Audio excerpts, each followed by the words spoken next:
This should be played at high volume, preferably in a residential area. Ladies and gentlemen, it is now time! Oh, no. Oh, yeah! I finished these fights. Give me a hell yeah! Top Rope Nation. Learn to love it. It's the best thing going today.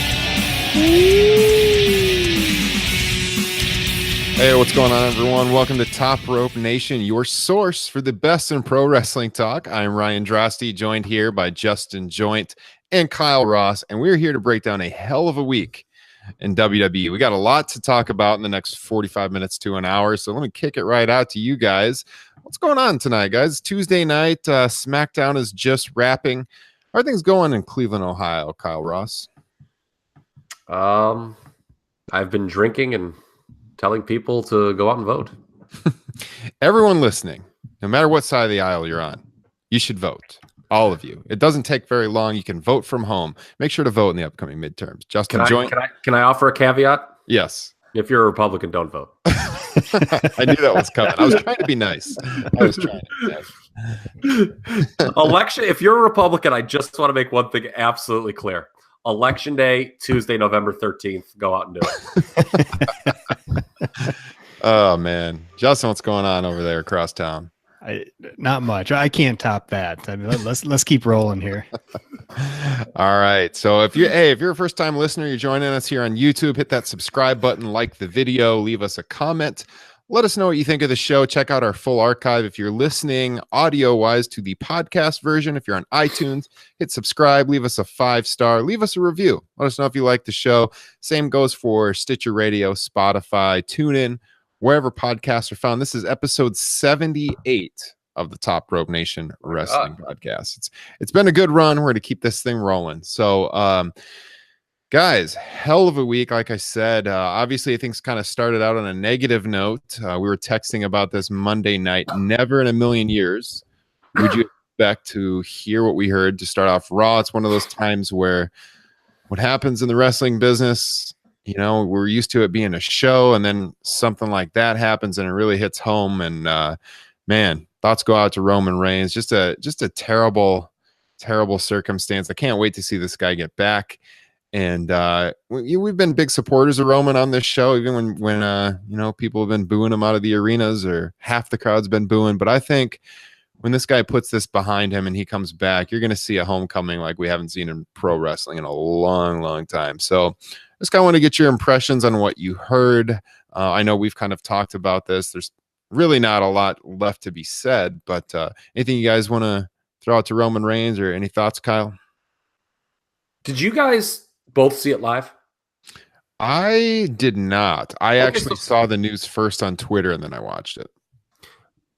Okay, so Justin, I don't think you didn't see it live. I know, Justin, right? I didn't see it live, but I saw it without knowing what it was going to be. Yeah. Oh, okay, that's very interesting. So did you know? I did know. I was about Okay. 20 minutes behind the live broadcast, and I had just logged on Twitter, and it was all over the top of my feed. Okay, it's crazy. Yeah, it being football season, you know, I typically don't watch Raw live, and you know, I'm in this wrestling group on Facebook, and somebody writes, you know, that fucking sucks, and I'm like, what the hell was? And I obviously knew it was in reference to wrestling. I'm like, what the hell's going on? Then another buddy messages me something about Roman, and I just go on Twitter. I was like, what could possibly be going on right now? And the first thing I think it was Bixenspan said something like, I just saw the 3 words, Roman has cancer. And I was like, what? And I texted, I was like, so I immediately ran downstairs. I told my wife, I'm like, I got to put on Raw right now. I was DVRing it. And yeah, it was just, you feel for the guy because, you know, he was, I felt, you know, he was in a good place. You know, he was where he needed to be professionally. And then for this to happen is just terrible. And then obviously, you know, you just hope for the best that he's able to beat it and come back. And, you know, I think everyone who kind of questioned Roman Reigns, and, you know, I think those people will now give pause to that. And I think it's fair to say this, you know, you kind of alluded to it, Ryan. When he returns, he will be incredibly well received. And there's almost a sad irony to that. Yeah, absolutely. I mean, they've got their Roman Reigns mega babyface now once he comes back. I mean, even saying that, I was a little disappointed with the crowd response when he announced this. I don't know if some fans are so jaded that they would think WWE would do something as crass as make an angle out of this. So I don't know if some of them were reserved in that regards. I've got to think that any of the boo birds for Roman Reigns who are actually booing him, and not just the fact that, you know, he got pushed more than they preferred, you got to think that this is where they realize, oh, I mean, this guy is just a straight up amazing wrestler, especially, you know, absence makes the heart grow fonder. And especially if you see a lot of the wrestlers messages of love to Roman Reigns, especially like Kevin Owens, you know, saying this is one of the best guys they've ever worked with in the ring. You know, guys like even AJ Styles have said that. And hopefully this opens up some more eyes, and that, you really got to appreciate what we had, and hopefully what we'll have again. Mm-hmm. That was kind of one of the things I always point to people when they would criticize Reigns is, look at what his peers say. They all say he's one of the best guys in the business. So who are you to disagree? You know, people who really like some of the top so-called workers, you know, like AJ Styles and Bryan and Owens and so on. They all rave about this guy. And yeah, it was kind of eerie watching it when I knew what he came out and said, and then I was watching it, 20 minutes behind, because you did hear the boos when he came out, and then the boos as he continued to talk, and knowing what he was about to say, it made it really awkward watching and sad to watch. And then it was like this hush kind of came over the crowd finally when they finally realized it wasn't part of the show. It took a second to process, but then they totally were like, what? And, there were still some dolts in the crowd that were yelling out stupid shit. Yeah, but it was pretty minimal. I thought it was actually, the live crowd was, by live pro wrestling crowds was pretty darn respectful. I mean, this is more about, not just Roman the performer, about Roman the person. Obviously, you hope he has the means to, he's beaten it once apparently before. Apparently there's an article floating around. Did you guys see this on Twitter? Somebody did an interview with Calvin Johnson. Obviously one of Georgia Tech's most famous football players, where apparently he sort of alluded to this, that Roman had leukemia. I did not see that, but I read that. Didn't Roman kind of talk about this on Jericho's podcast a while back? I never heard the interview. I was not aware he had any of these health problems. So I don't think most people. Yeah, no one did. But I mean, so hopefully he has the means to beat it, and then you just wish the best for him. And I think it's not just his peers coming out. It's not just reflective of him as a performer. It's obviously reflective of him as a person. He's obviously very well liked, and that means something. So get better, Roman. Really can't wait to see him. And it was just it's one of those moments. Even though I knew it was coming, you still remember it. Like, it still affected me, even though and you talked about, Ryan, like knowing what was coming when you watch it on a delay. It's interesting that the announcers did not know. Yeah, they very clear, because Michael Cole, when he came out, he did the usual, it's the big dog, and I'm like, wait, I've been clued into what's about to happen. I'm like, does Michael Cole not know what's about to happen? Mm-hmm. Yeah, I thought that too, and they were very, very emotional when they came back from break, as you can imagine. Yeah. So, you got to think about him. His wife, he's got 3 kids, I believe, and he's beat it before. So hopefully, we're hoping for a quick recovery for him, and definitely best thoughts out to Roman and what he's going through right now. Can't imagine. So that's one of the big pieces in the news this week. We've got the continuing drama about WWE Crown Jewel on the horizon. Should we talk about this Ambrose turn real quick, because it's related? Yeah, I think there's a discussion that needs to be had. So, what was your guys' Twitter timeline like? Mine was very split over. This was either one of the best heel turns they've ever done, or one of the most disgusting promotional tactics people had ever seen. Yeah, mine was pretty positive. I did see some criticism, but pretty positive. I think most people that I was following thought it was done very well. Now, I think if this would have happened out of nowhere when there hasn't been the clues that Dean was going to turn, I think maybe we saw even more negativity. But since it's something we were expecting to happen anyways, I don't know. I thought it was, yeah. It does take, somebody, there was a tweet that I saw that took balls to do tonight. Oh, yeah. And people aren't going to like this answer, but I think it's a fair answer. If someone were to ask me, well, what do you think? Do you think it was appropriate for them to do the Dean Ambrose turn in the shadow of Roman making that announcement? My answer is it does not matter what I think. It doesn't. Because, okay, when you talk about promotions that have kind of used tragedy and tried to draw heat off it, what do you always think about? Well, generally, world class comes to mind for me, and the Von Erichs. One of maybe perhaps their most famous show ever, the David Von Erich Parade of Champions, where Kerry Von Erich did win the NWA title from Ric Flair. What was that built on? It was Kerry kind of carrying on the torch for David, who passed away and was supposed to win the NWA title, beating Ric Flair. Yeah. At the same time, those tactics wore thin with that audience. There was the famous Fritz faking the heart attack, which did not go over well with the audience. So it very much, why it doesn't matter what I think moving forward, this is very much about whether the heat is on Dean Ambrose as a heel now, or the heat is on the promotion for doing that.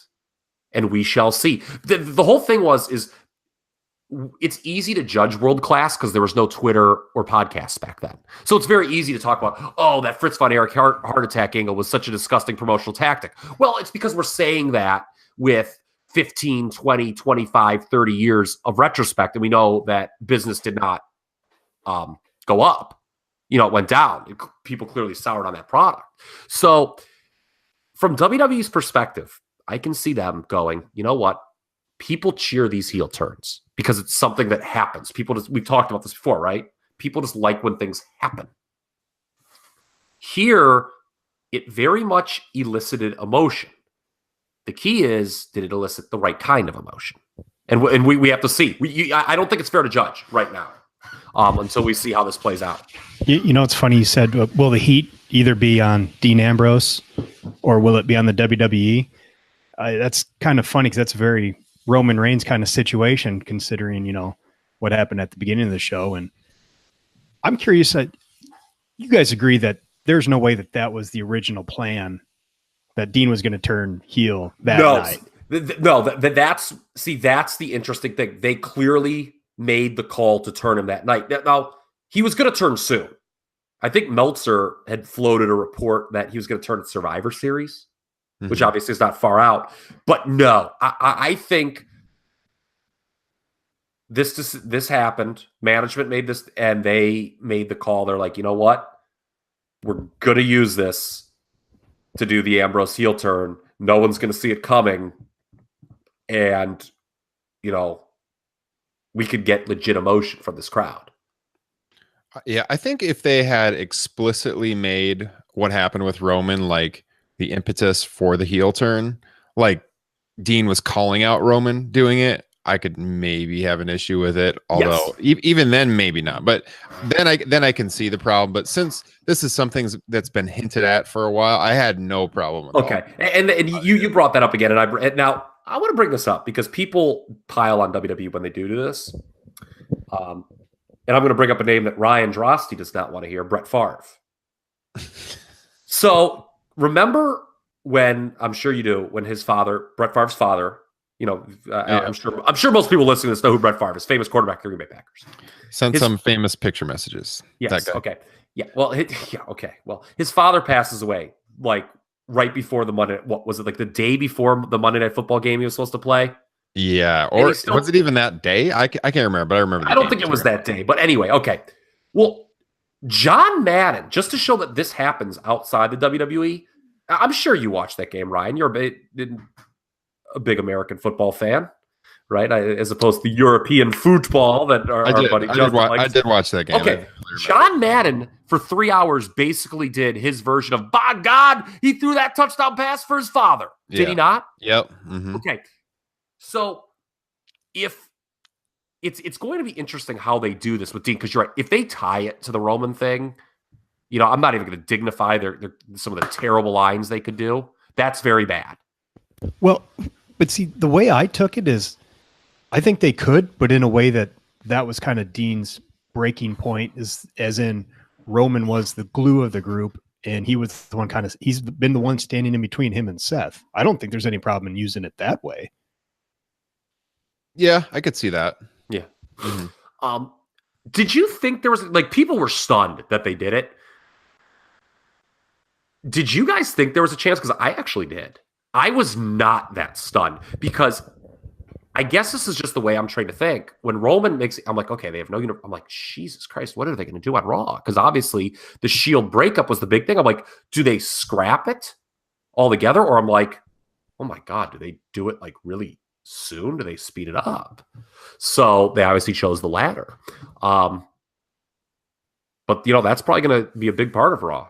And I assume the Strowman McIntyre feud. I was legit stunned. My favorite, part of being a wrestling fan, when it literally leaves me with my jaw just hanging there, which is that's where I was. And I was that way because I thought for sure, with how much of a bummer, like literally outside of the Raws after a wrestler passes away, that Roman Reigns segment was one of the saddest I've ever watched. I mean, a lot of people were like, how the fuck are we supposed to watch the next 3 hours? So then you go ahead and you think, well, they're going to give us the feel good moment, especially considering the big, Shield hug at the beginning with, Seth Rollins being especially emotional. And that was great. And then the fact that they won the titles made me think even more that, well, they're not going to do it now. Mm-hmm. So yeah, when they did it, my jaw dropped. I was in awe of it. I loved it. I thought of it, I would say the first time I thought of it, surprisingly, it was right after the embrace, after the opening segment. And then I kind of thought to myself, they wouldn't really do that tonight, would they? So I think I was still surprised. The fan in me did kind of mark out a little bit watching it. So I was surprised. Yeah. To put a bow on Raw, this is my final thought. Wrestling has always been about eliciting emotion. And what's a criticism of modern wrestling? Well, it struggles oftentimes to elicit true emotion. Last night's Raw elicited a lot of emotion. Mm-hmm. I think, a lot of it bad, and, it's up to you how you feel about them doing the Dean Ambrose turn that night. Obviously the Roman thing, it's pretty universally, everyone's very sad. But as far as being surprised that they would do it, I know we're going to talk about this in a little bit. This is the same company that, as of a couple days ago, is thinking about running a major show in Saudi Arabia despite a massive international outcry. So nothing surprises me. I'm going to go to that next. But I thought after that opening segment, I just wanted to say, man, how would you have liked to have been Finn Balor, first guy through the curtain after that? That was one of my first responses to the second segment. Man, that would suck. Yeah. So all the power to Finn Balor. Overall, I mean, the irony was that was a very, not just between the bookends of the Roman announcement and the Dean turn, there was a lot of stuff they still did. With Elias turning babyface. Yeah. They still did a lot of stuff. It took a while to kind of get going, but I got to say, to talk about how great Roman Reigns is, to go from him being the Universal Champion, walking into this crown jewel, wherever it may be, to having Strowman versus Lesnar, who I still feel Strowman is lacking a lot of momentum right now. Well, this is their chance to get it back. Yeah, it is. But that match right now, man, that just feels really, don't care much about that one. And I was hoping after Raw that maybe McIntyre would be added to it. So we'll see. Okay. We'll have a chance to talk about this next week. They cannot possibly put the title back on Brock Lesnar. Oh God, no, I hope not. I hope not. But yeah, we'll get to that. We'll have the full Crown Jewel preview next week, which, by the way, if it's even happening next week. So we're going to go right to this. Crown Jewel, as of right now, they haven't said Saudi Arabia on the air in a couple of weeks, but they still reference Crown Jewel. Still scheduled to be November 2nd, so just less than 2 weeks away now. They haven't sold tickets for the show. They delayed that. Reports are out tonight that WWE is scrambling for alternate venues should they decide to move it. And hey, by the way, by the time you're watching this show, maybe they have moved it, because the announcement's supposed to be Wednesday. We're going to take you guys behind the curtain. We're recording Tuesday night. So a lot can change. It could be changed by the time you're watching this. But as of right now, as far as we know, they're still doing the show. I still don't see how they could possibly do this. I think the outcries are going to get too loud. Saudi Arabia is looking worse and worse as the days go on with what happened to this journalist, Jamal Khashoggi. So we will see. WWE is obviously going to be out some money, but this is not a company lacking when it comes to money these days. And a lot of criticism, and as they should be receiving a lot of criticism for this. I don't think you guys are going to disagree, Justin. Do you guys believe the rumor that John Cena is refusing to go? Oh yeah, I believe that. Really? Okay. Yeah, I do believe that. That seems like an odd thing to float. If him and Bryan supposedly, right? Yeah. I buy the Daniel Bryan, but John Cena seems like such a company man that he's going to go along with whatever they'd want to do. But he's such a Hollywood star, though. Yeah, does he want that bad rub from that show? That I think it's probably along those lines, but I believe it. And so, God, if Bryan doesn't work it, there's a WWE title match out of the picture. And still, regardless of all the criticism, they're getting criticism from U.S. senators on both sides of the aisle, Kyle, even Republicans. Yeah. Well, all right. Finish your statement. We haven't heard what the president said. I'm gonna go off. But are you going to talk about the JBL thing? No, because I wanted to talk about the JBL. I'm going to talk about the fat idiot who lives at 1600 Pennsylvania Avenue. Okay. All right. So they're getting pressure. A lot of companies have pulled out of Saudi Arabia. WWE has yet to. I got to pull up this quote from your buddy and ours, JBL. And the U.S. pulled out of, what was that financial conference? Oh, yeah. You talk about idiots that, our Secretary of the Treasury. Steve Mnuchin or Mnuchin who's, really high on my list. This guy even isn't going there. So, JBL earlier today on Tuesday was on Busted Open Radio, and he's been defending WWE going over there. I'm going to read this quote, and then we're going to talk about it. So he said, quote, "You want to get something changed, you send sport. Look what happened when Pee Wee Reese put his arm around Jackie Robinson. That did more for racial relations in the United States through sport. That's one of the reasons I would take WWE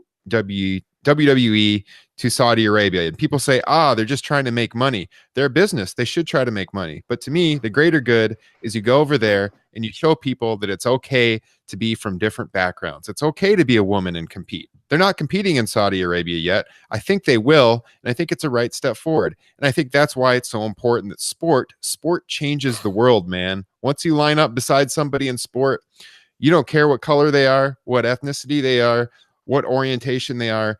It doesn't matter. Okay. This is so simplistic. Okay. Jackie Robinson playing in MLB was in 1947. While that might have changed some people's views on race relations in the United States, you know how many racial hate crimes happened after 1947? That didn't change shit. Okay, you know what changed something in the United States? The Voting Rights Act of 1965. It takes actual legislation, government action to change things. WWE is not going to change anything by holding a pro wrestling show in Saudi Arabia. That is one of the most outlandish ideas I have ever heard in my life. Well, they're hanging him out to dry. I think it's completely nuts. WWE winds up pulling a change here. They basically let JBL hang himself out to dry. Can I pick up on what you just said? Because I want to take it next level. Yeah. Okay. It's funny that what you just said. You said it takes legislation. Okay. It takes what? Maybe action from the United States government? Yes. Perhaps, or governments to have some sort of societal change. I've been pretty consistent in this whole my take when it comes to the U.S. or the WWE Saudi relationship, that this is far bigger than the WWE running a show in Saudi Arabia. Now, the paid propaganda part of it is very foul, but the issue is that Saudi Arabia is an ally of the United States of America. Mm-hmm. Okay, I have been, I think, pretty critical of that fact on the show many times before when we talked about the first show, the greatest Royal Rumble ever. And I don't look, and this is not to absolve WWE in any way, but I don't look to them for moral leadership. And it's very difficult to look to the WWE when you have the president of the United States, busting out the old guilty until proven innocent, which now he's been very flim-flammy on this whole situation. But, at first I'm like, well, let's play dirty for a second. Not absolving WWE from anything. If I'm in the WWE, I'm like, and I work for that company. I'm Vince Optics. We got to get out of this show. It would be very easy to do. But if you want to maintain that relationship with the Saudis, what do? Freaking back channel it. Your freaking wife is in the Trump administration. Have the administration tell you can't do the show. But the administration is not going to do that. Why? What if we heard from some of the shittiest people in this country, like Pat Robertson, that this journalist's life, well, it's very terrible what happened to him, but that's not worth throwing away, $660 million worth of arms deals. Profit motive rules all in the United States. So how are you going to, I think it would be as foul a move as the WWE has ever made if they run that show in Saudi Arabia on November the 2nd. Mm-hmm. But it's difficult to come down extra special hard on the WWE when they're not doing anything that isn't endorsed by the United States government. Now, it would be very interesting to see the response from our government in the next couple of days. That could have an impact, and that ultimately could lead them to, because Trump was pretty critical this afternoon, as critical as he's been. So that could lead them to changing in the next 24 hours. But this goes way beyond the WWE. Oh, yeah, definitely. Justin, you got anything you want to add on this? Not really. My curiosities are more towards the money involved, like the contract. Or does WWE have a contract with Saudi? Like for 10 years. 10 years. So like, what happens to that? I mean, can they get in trouble if they back out of it? Like, do they lose money that way? Is the deal dead? I mean, that is interesting. I mean, if they back out of this, is the deal dead? I'm sure Trump could give him some guidance on that. I mean, he's backed out of a fair amount of contracts in his day, right? Yeah. Sick burn. I don't know. I would think there's some ways out for them. It's a foreign entity, but they're going to lose some money. I think the report showed that first show they got like $50 million for Greatest Royal Rumble. Well, there's been some debate whether that was for both shows or for just the one. Right, because they weren't explicit on where that money came from. It was like other in their. Yeah, I think Meltzer said that we won't learn that until the next quarter report comes out. There was some site saying this week that they'd lose 2 or 3 million if they backed out. They would lose more than 2 or 3 million. I can guarantee you that. There's no way they're only getting $2 or $3 million for this show. I mean, my guess is they're paying that much just to Shawn Michaels to come back. Yeah, no kidding. Otherwise, why would he? Yeah, and Lesnar too. Yep. So it'd be interesting to see if they do move the show. What happens with Shawn Michaels? When the news really went south with Saudi Arabia, and by the way, WWE for all the JBL for all the change. I mean, okay, I'll raise you a bone saw about the change going on over there. That I just saw those comments from him, and that is just asinine to think about. Oh, sport did more than anything for race relations. Are you freaking kidding me? Think about all the things that happened after Jackie Robinson, whether it's Emmett Till, or all the famous footage of the hoses turned on people in America, or the Edmund Pettus Bridge, or on and on. School integration, or that thing that happened in Charlottesville, Virginia, 50 years ago. Oh wait, that was very recently. I'd be curious as to what JBL's opinion on Kaepernick is. I can about guarantee he's opposed to it. Yeah, no kidding. So we could talk about this for a long time. What's his opinion on goose stepping, I wonder? Oh, yeah. Remember that one? Yeah. But about 14 years ago or so. Okay. It's fun. When this story broke, I was like, oh, this show's dead. And then when they were digging their heels in, I was like, when they removed the Saudi Arabia, I'm like, okay, they're just going to do it somewhere else. They just don't. So earlier this year, I listened to a couple podcasts on WrestleMania 7. Both Between the Sheets did one, and The Pritchard Show did one. Mm-hmm. I was struggling to remember, and I meant to go back and listen. I don't think on TV, except for the LA market, they ever announced the venue change on TV from the Memorial Coliseum to the LA Sports Arena. And I know that's kind of a weird comparison. Obviously, very different reasons in play. Although WWE will always claim security for WrestleMania 7. But, I don't, because I remember watching WrestleMania 7 and I was still kind of young, and it didn't quite hit me at the time.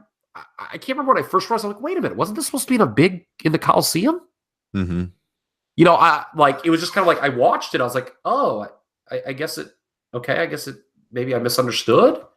And it wasn't until like later years, you know, until it was very easy to like read stuff that I kind of found out what happened. But yeah, so I don't know. It'll be interesting to see. You know, now with media being what it is, there's no way that they're going to be able to not announce it and people not find out if they change venue. I want to know if your guys' opinion on Shawn Michaels has changed at all. I know we've talked about his comeback a couple times on here, but as this story has continued to get worse and worse and more gruesome, I just watching him come out there on Raw and knowing he's coming back after 8 years solely for the money and where that money's coming from now, and he's taking that blood money. Man, I just feel kind of sick watching him. I don't know what you guys feel about that, but it doesn't bother me if it would have come out like after all of this, then maybe. But I mean, I'm sure he was signed up, to come back long before any of this came out. Not that there hasn't been some pretty shady things in Saudi's past, but well, yeah, he was signed up. I'm just saying, like, it just feels worse and worse. and then you got Shawn Michaels attached to this and his big comeback. And if they don't have the show, does he then back out because he's not getting paid? Well, I don't think you could do that, man. I don't know. I'd say the build and some of the promos have been a lot worse than anything else. So it's funny you mentioned that. We'll talk about that next week too. Because we got to get to the Evolution show, but man, I'm not digging that program at all. You're right, Justin. But people are into it though, like live, like DX, like they brought out the freaking glow sticks for God. What did we talk about 2 weeks ago? Those God darn glow sticks. I thought about you when I saw that. And they brought them out. I'm like, are you kidding? These stupid ass glow sticks. But people were like when they at the top of the show after the Roman announcement. When they said DX is here, the people popped. When they came out, the people popped. So do you guys think it's weird that you got Triple H out there and he's kind of undercutting Kane on everything he's doing? Like Triple H comes out and he's talking about Kane being the mayor and he's going to put on his mask and he's going to waltz out of City Hall. And then you go to this pre-recorded segment with The Undertaker and Kane. And they're trying to be very serious with the old school, like early 90s vibe. They're, in the graveyard or the boiler room or wherever, and they're talking very serious. But you just had Triple H out there reminding you that Kane off camera is the mayor of Knox County, Tennessee. Does that bother you at all, Justin? Yeah, it really takes the legs out of this entire thing when you remind people that these are just guys in silly costumes. Especially referring to Undertaker and Kane. But at the same time, I will say that is a very, early rendition of DX kind of thing to do. Uh-huh. It's lame, but I guess I get it. I have a bigger problem with it if I cared at all about this program. You're going through all this trouble to film these segments, and there's a Triple H who just wipes it off the map with his segment immediately prior. Kyle? Do we need to go through the history of Triple H promos? Please do not take me back to 2003. And him undercutting every program he was a part, the guy he was feuding with. Yeah. Let me be clear. Triple H has been very good for WWE when it comes to NXT, but man, when it comes to his career, there are some things. When it comes to his programs, he's hideous. Yes. I mean, when people are like, oh, Triple H, when he's in charge, WWE's gonna be so good. Not if he's on screen, it ain't. Evil Mr. Paul Levesque or Levesque. I mean, and he's already got his next feud set up with Batista. Yeah, it's true. Which I will say, we haven't talked about it. Batista's comeback, I loved it. I've been waiting. That was a tremendous segment for years. Yeah, it was excellent. And Triple H sold the line well. Batista built the line up beautifully about him. Triple H has done everything for this business except one thing: beat me. It was wonderfully delivered. Triple H sold it wonderfully. But yeah, Triple H is very good at making the orbit revolve around him. All right. Well, let's give Triple H some credit here with the Women's Revolution and the Evolution pay-per-view coming up this week. So we did want to. Stephanie did invent women's wrestling. That's well documented. We do want to talk about this a little bit. Now, the card seems to be a bit of a mess. They seem to be having problems with people being healthy of late, although we did just get Sasha Banks back. But now Alexa Bliss reportedly, I think I read, dealing with a concussion and some question of whether she's even going to be able to go. Yeah, her first match back. Yeah. Yeah. The arm injury, so. I've been hyping that match, the tag with Alexa and Mickie James against Trish and Lita. Obviously, you got the 2 Hall of Famers coming back. Now that could be in jeopardy for all we know. They could keep her on. They could keep her. Well, if she has a concussion, they probably can't put her out there at all. They've got a pretty strict protocol for that. Yeah. I mean, you could limit her in a tag match, obviously. Mm-hmm. We've got the Ronda Nikki stuff, regardless of what side of the aisle you're on that one and where you come down on that one. But I do think the Becky Charlotte feud has been very good. And so you do have that going for it. I think almost certainly Rousey and Nikki are going to main event. But when it comes to how the stories have been built, I put Charlotte and Becky out there. What would you guys put on last? Charlotte and Becky for sure. Just because there's, I would say, next to like 0% chance that that's a bad match. Whereas I have some major concerns about Ronda and Nikki. I mean, obviously they're probably going to, really put the time in to make sure everybody looks good, like they have been for all of Ronda's matches. But I have some pretty major concerns with those two. Mm-hmm. I think Becky and Charlotte will go on last, only because I have a very outside the box idea for the show. Okay. Well, do tell.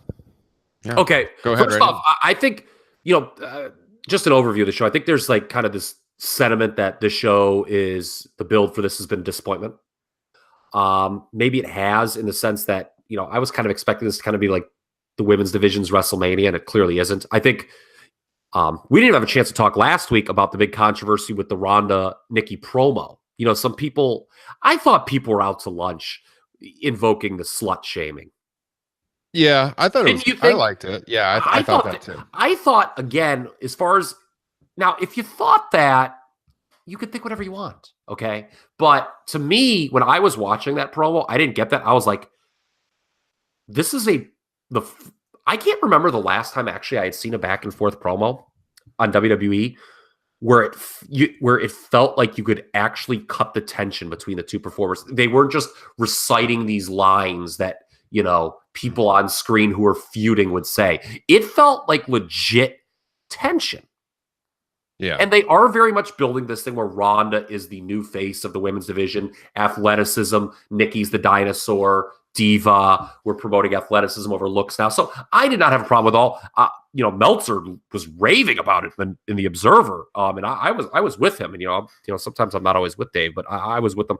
So here's my idea. And keep in mind, this is the podcast where we called Daniel Bryan would return. We said Shawn Michaels was going to return in the tag match. I am less confident in this idea because I am leaning on Meltzer in a report he had about Survivor Series a while back. And granted, he's been barking up this tree for a while about the horsewomen angle. Okay. Now, I invoked that, and Justin, Ryan, and everyone listening is probably like, well, how the fuck are you going to do that, given the lay of the land? You've got this Charlotte-Becky feud. Hear me out.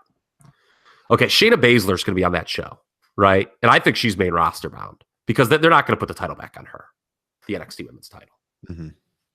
Let's say you do Ronda and Nikki in the middle of the show. Charlotte and Becky closes. Charlotte wins the title back, which I don't think is out of the realm of possibility. Ronda Rousey in the show closing angle comes out to congratulate Charlotte Flair. The rest of the horsewomen come out and are more antagonistic towards Charlotte. Surround her. It's 4-on-1 situation. Becky Lynch, Charlotte's best, Shayna Baszler's kind of being the most antagonistic. Becky Lynch, former friend of Charlotte, just been beaten, is kind of still around ringside, and steps back in for her friend Charlotte. Sasha and Bayley run out. You've got the match set at Survivor Series. think the crowd would love that. I could see him doing that. Yes. I just, to me, like, I think this show is like, you should do a major angle at it. And that's like before they went all in. You know, when the show was first announced, obviously they had not gone all in on this Becky Charlotte thing. And that was my idea, that they were going to do a horsewoman confrontation on the show. The pros of doing that is you have sort of then both satisfied the audience in that Becky will be positioned as a strong baby face, and you will then have but she's not in the way of Charlotte, which they clearly don't want, the promotion. Again, I could be completely out to lunch. I mean, we could be talking next week, and that could be the dumbest freaking thing anyone's ever heard on a podcast. No, I like that idea. Yeah, there was 2 or 3 moments where I wanted to shoot that down, but you've really sold me on it, especially because the reason I wanted to shoot it down was because at first I felt like that was just going to kind of torpedo all the momentum they have with Becky Lynch right now. But it does kind of save her at the end there, you know. Yeah. Because here's the thing. Do we think Charlotte's going to win? I don't know. I mean, in that circumstance, I think you almost have to do it, maybe.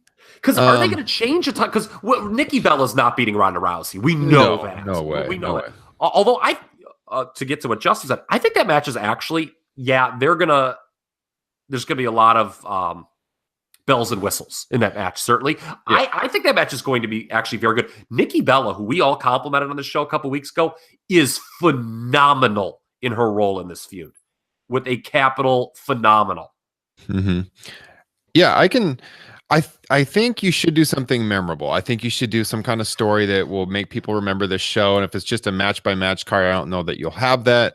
I think to do what you're proposing, you have to have the title switch, but then when you bring Becky in that situation, she's protected.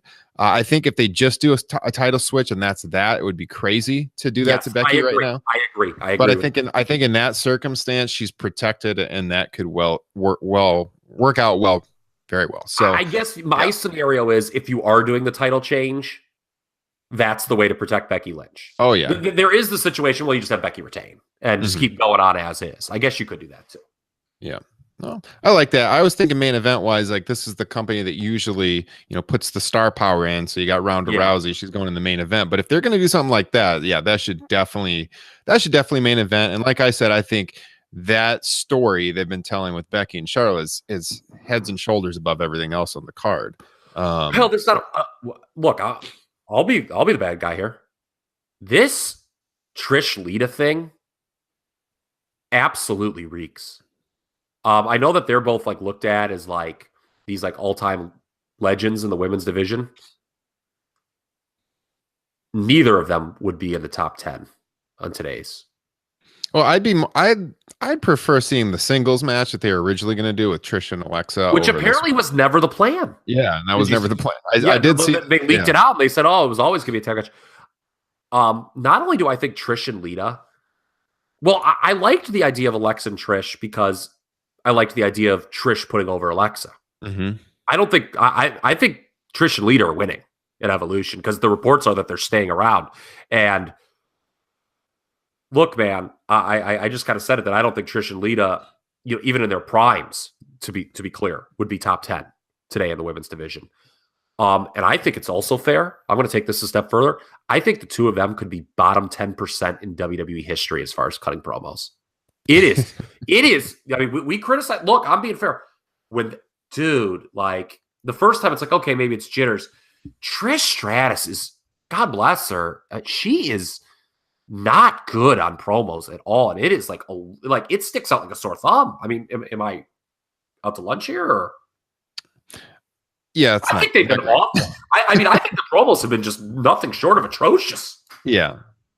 I mean, they're no Alexa Bliss, that's for sure. Yeah, I mean, Alexa was carrying those segments. If not for her, I mean, and that promo they cut last week was bad. I just had to turn down our thermostats. These takes are getting so hot. I fucking love Justin Joy with all my heart and soul. There it is.